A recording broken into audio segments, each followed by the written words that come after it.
Hi guys, my name is Tomcat and welcome back to Forza Horizon 4. Now in this video, I am going to be talking about how to win the new Drift Adventure online game mode.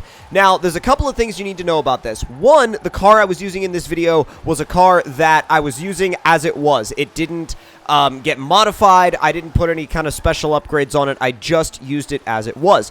Now, granted, it was a Forza Edition car, so that needs to be taken into account, considering the fact that it wasn't stock. But at the same time, I hadn't messed with the tuning. I hadn't done anything weird or wonky with the car itself. So the car is kind of important, but the main thing that's important to this video is, for one, the fact that you don't need to be some crazy good tuner to win these Drift Adventure events. You really don't. All you need to do is, well, the main thing you need to do is treat the entire event like one big drift zone. And the other thing you need to do is that you need to remember how the scoring system works. Now, a lot of people I see right off the line, they'll start to try to slide all over the place right off the line, and they don't get that many points. And the reason for this is because the way Forza grades their points basically is a combination of speed plus angle, right? So speed plus angle equals points. More speed plus more angle equals more points, as long as you don't spin past the point of what would be considered terminal angle. So with that being said, the main thing that you need to think about outside of that is the rhythm within each track. So once you find the rhythm within each track, that's how you're going to get your points. So your first couple of laps should really be about figuring out where the rhythm is and figuring out how far you can track the car out and hit what you want to do is you want to pick different points for each section that you want to hit, right?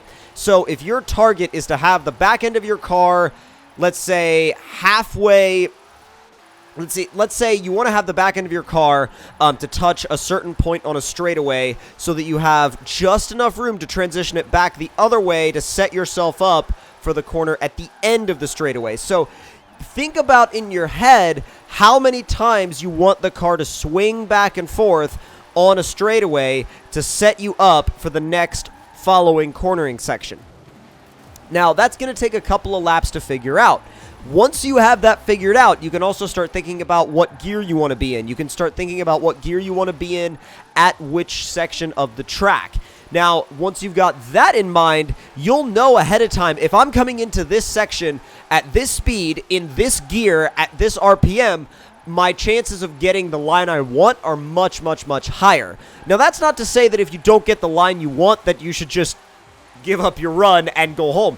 That's actually completely the opposite of what you want to do. If you feel like you mess up your entry or your exit or a transition or something like that, if you feel like you mess it up, the best thing you can actually do to salvage that lap is actually pull out of whatever slide you're in, recenter yourself, and then start to slide again instead of trying to do a bunch of crazy back and forth transitions, because all you'll do with doing that is lose speed. And the amount of points that you would gain by doing that are comparable or less than the amount of points you would get if you took the time to reset yourself and then threw yourself back into a slide at a higher speed.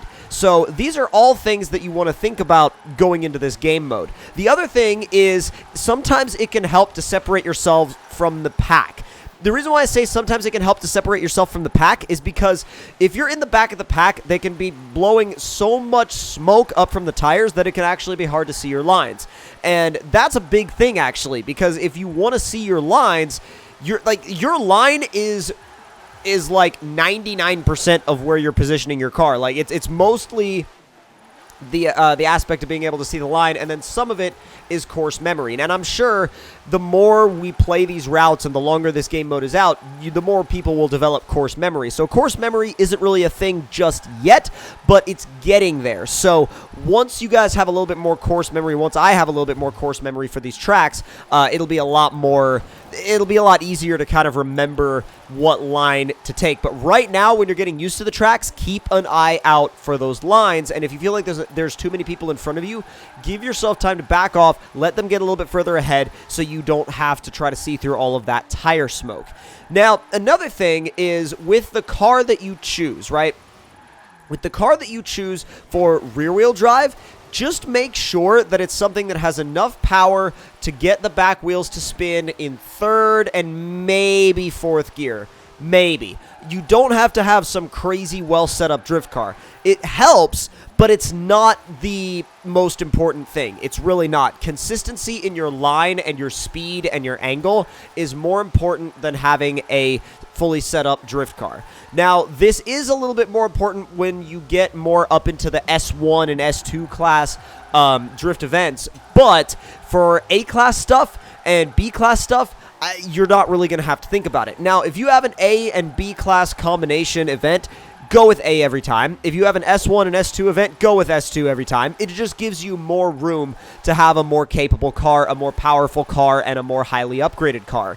And I think this also is interesting because up until now, we never really had any reason to build drift cars to a specific class. Now we do. So what I'm going to start doing is building drift cars down to a specific class, and then I'm going to show you guys what I think is possibly the best car for A class and B class and S1 and S2 for drifting, so that we can start to create a roster of competitive cars in this game mode. So it really opens up a lot of different things if you enjoy competitive drifting in Forza. Now, when I say competitive drifting, not necessarily competitive drifting as in, you know, like what the competitive drifters over in Forza Motorsport do. Like, that's like esports drifting and stuff like that. That's a totally different thing, and I'm not trying to compare this to that, like, at all. This is something that if you are good at points drifting, you can kind of go in and just dominate public lobbies, and if you're just getting into drifting, it's a good way to go in and kind of, you know, gauge your skill and gauge how smooth you are, because really at the end of the day, the people that are going to score and the people that are going to win are the people that can get a rhythm going and be smooth, and that's the most important thing beyond anything else, is to be able to get a rhythm going and be smooth consistently. So if you are consistently putting in, let's say, scores that are falling in the middle of the field or maybe like just below the top 3, the main thing you need to look at is what areas of the track are you leaving points on the table. Because there are guaranteed, if there are people that are scoring higher than you in one of these tracks, then there are areas of the track that they're taking advantage of that you are not. Now, I understand that different cars have different strengths. Completely. I get it. But that's why it's important to pick the right car for the job. And like I said, I'm going to keep reiterating this because it's a very important point. You do not need a crazy, you know, fully built, tuned drift car. I mean, the M5 that I used was just like a standard Forza Edition car, like that literally just comes straight from the game. So you don't need to use something that's crazy tuned or crazy built. Some minor modifications help, some minor power mods help. I mean, and certainly drift angle mods do help, but you don't necessarily need them, and it's definitely not imperative that you have them. So another thing that I wanted to talk about is the all-wheel drive side of this, because the all-wheel drive side is kind of my weak point. I am definitely a rear-wheel drive guy. I'm a rear-wheel drive drifter, just kind of like by nature, that's what I've gravitated towards. I feel like it's smoother. I feel like it's more fun. I feel like it's more challenging. I feel like there's more, it's just a more in-depth way to drive, if that makes any sense. But if you want to win and score in the all-wheel drive drift adventures, the same system pretty much applies, right? Scout out the track, see what areas you're leaving points on the table, and then go for the smoothest, fastest, highest angle lines you possibly can. And this really goes for both, like I said, rear-wheel drive and all-wheel drive. The big thing with all-wheel drive is you're going to want as rear bias of an all-wheel drive system that you can possibly have, but you also want enough power going to the front that you can maximize the amount of time you can spend at 90 degrees or really 75, 80 degrees sideways, because an all-wheel drive car can do that in a different way than a rear-wheel drive car. A rear-wheel drive car, you're going to be doing that on a basis of momentum pretty much exclusively. In an all-wheel drive car, you're going to be doing that on a basis of where your power split is going, because you're not really relying off of a counter steer input. You're more relying off of getting the car to a certain point and then standing on the throttle. So it's a little bit of a different approach, and I'll be doing a separate video on setting up all-wheel drive cars because I don't feel confident in making a video on setting up all-wheel drive cars yet because I personally do not have that setup down. I personally don't have it down to the point where I think I can relay it to you guys, but I do feel like I have it down with rear-wheel drive to the point to where I think I can relay it off to you. So, with that being said, this particular Drift Adventure, I won this entire one and then went into the next one, won that entire one as well. However, my Elgato actually informed me that the hard drive I was recording to ran out of space. So when that happens, you're kind of, you can't get the footage. So, unfortunately, that did happen, but hope you guys learned something from this video. If you did, please make sure to click that like button. Let me know in the comment section below if you are enjoying Drift Adventure. And if you're new to the channel, make sure to click that subscribe button. Click the notification bell to stay up to date. And I will see you guys in the next one, and maybe online. Who knows?